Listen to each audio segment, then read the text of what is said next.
You are now tuned in to the very best. Double J in the morning. Power 106.7. Live and direct.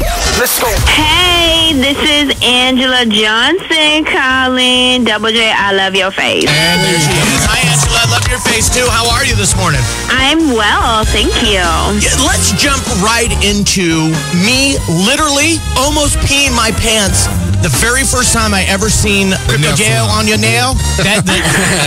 Oh, thank you so much. You so nice for watching the video.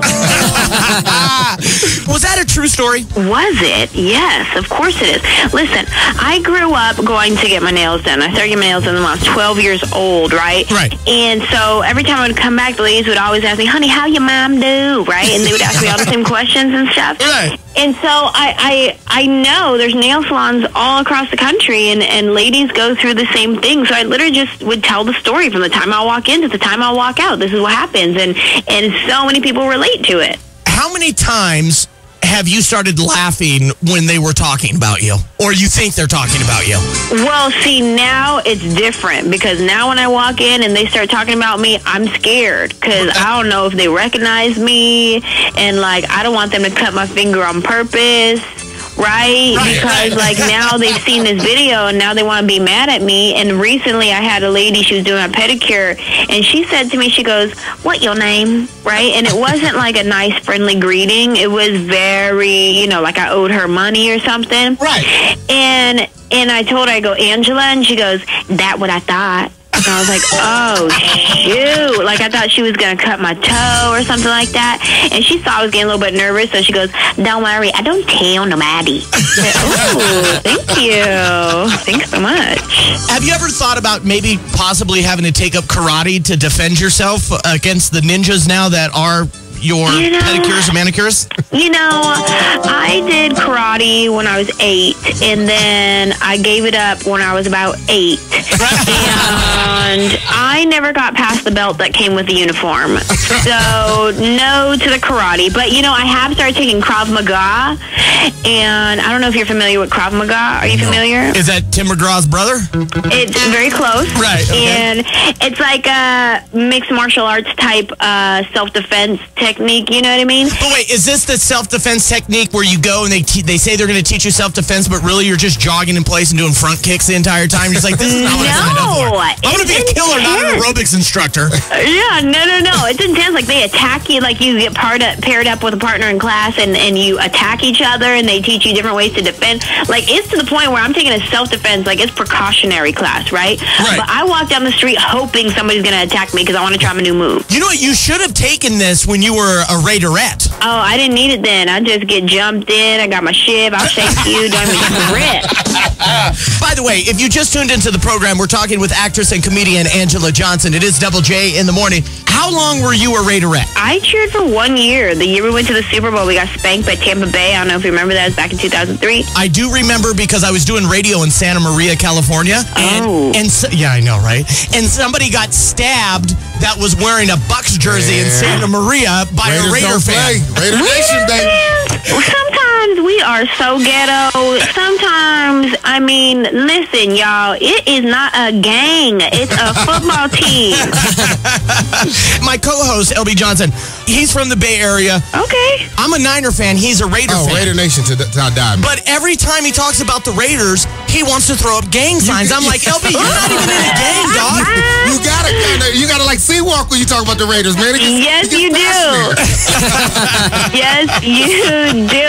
Hilarious. Raiders. What? Spell it out with your fingernail. Oh, my God.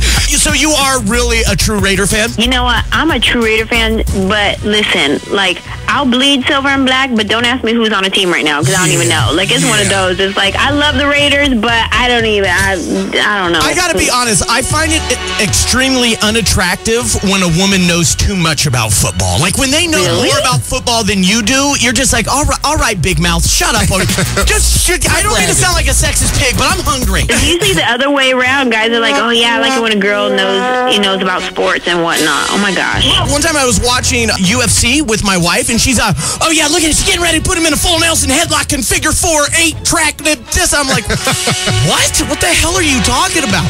Are you a big sports fan? You know what, I am, but not like that where I know all the names. It's so funny. I'll like pick up on a few different things that I hear other people say, and then when I'm in a conversation, I'll just try to throw it in there like I know what I'm talking about. Right. But God forbid they ask me a follow-up question. Oh, hell no, I'm lost then. I don't know what to say because I just heard somebody else say that, so I just try to copy them and look cool. Now, Anjelah, you got like a sister dialect. You know, you kind of sound black.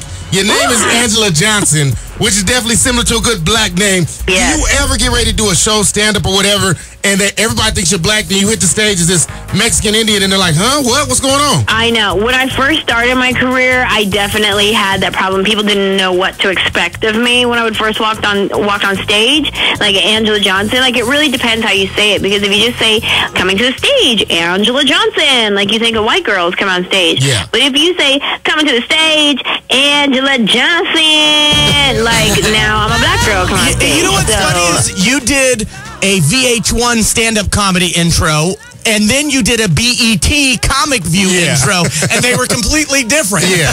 Exactly. I'm so diverse, you guys. I am so diverse. I could do any channel. What kind of man do you prefer? Black man, white man, Hispanic man? Probably not an Asian man. You probably managed to piss all the Asians off. Well, I prefer my husband, who is actually Puerto Rican, but people always think he's black. Mm-hmm. And it's funny because, like, people say he looks like Lenny Kravitz, right? Right. But actually, white people say he looks like Lenny Kravitz, and black people say he looks like Maxwell. So it just depends on what neighborhood you're from. You know what I mean? Like, any black guy with an afro, he looks like him a little bit, but he's actually Puerto Rican. I mean, Puerto Rican, that's like a black Mexican, so he close. He right there. Exactly. He's a black Mexican. That's what he is. Now, let me ask you, Qui Qui, that character came from Mad TV. Was it devastating when Mad TV got canceled, or did you have other projects going on? He's like, finally, I'm out of this one. Let me get to just me. Well, here, this what happened. What had happened was there was a writer's strike in Hollywood. The year I was on the 13th season. And once the writer's strike, all these TV shows went on hold, right? So all these shows were on hold, and then when they came back, there was budget cuts. And by budget cuts, I mean me. So I got cut from the show before the show even ended, so I was okay with it. But yeah, it's crazy because this character from Qui Qui lives on, and you know, she's on YouTube, and now it's crazy because she's doing music, and we did a little EP album. She has, like, her first single is called I'ma Cut You, and that's on iTunes, and now she actually has a record deal with Atlantic Records, so we're doing a full album coming out next year. Not to mention, I mean, Qui Qui, you got Miley Cyrus talking about Qui Qui and you. I mean, you're doing it right now. You know what you should do? You and Miley Cyrus should get together and do a Wrecking Ball parody video. Or a twerk video. Oh, no. I don't think her that's husband... a hot mess. She is a hot mess, isn't she? Hey, let's talk about the DVD. It came out 2 days ago, right? Yeah, yep, 2 days ago, My DVD is called The Homecoming Show, and it's available in Best Buy, Walmart, iTunes, Amazon.com. I'm pretty sure I'm the only person to ever premiere on Amazon.com on clearance, so check it out. That's like my sex life just appears on clearance, you know? you premiere on clearance. Aw, pobrecito. I finish on clearance. Wow. Oh, geez. Now, why call it The Homecoming Show? I went back to my hometown, San Jose. My first hour special on Comedy Central was back in 2009, and I filmed it in Houston, Texas. And this is my second hour, and I went back to my hometown, San Jose, California, where it all started, where the Nail Salon is, and all that stuff. I wanted to share this with my people that I grew up with, and, you know, it was cool to have everybody in the audience. My family was there, stuff like that. So it's called The Homecoming Show. And people can pick this up on iTunes, Amazon.com. Is there anywhere else that people can get it? If you live by Walmart, it's probably there too. You know what I mean? It's everywhere.